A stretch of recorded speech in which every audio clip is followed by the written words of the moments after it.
কলকাতা হাইকোর্টে জোর ধাক্কা শুভেন্দু অধিকারী।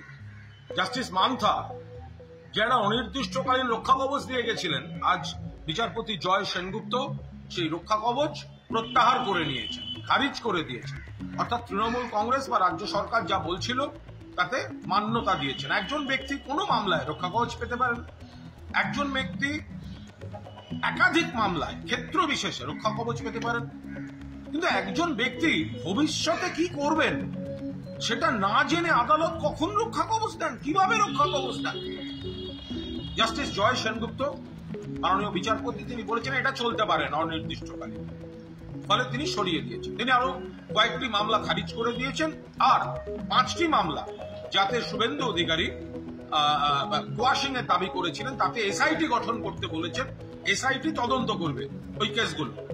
অর্থাৎ শুভেন্দু বাবু এই জাস্টিস মান্থার এই রক্ষা কবচ তার উপর ভর করে যে আপত্তিকর কথা, অশালীন কথা, প্ররোচনামূলক আচরণ একের পর এক করে এসছেন এবং আইনকে তোয়াক্কা করেননি।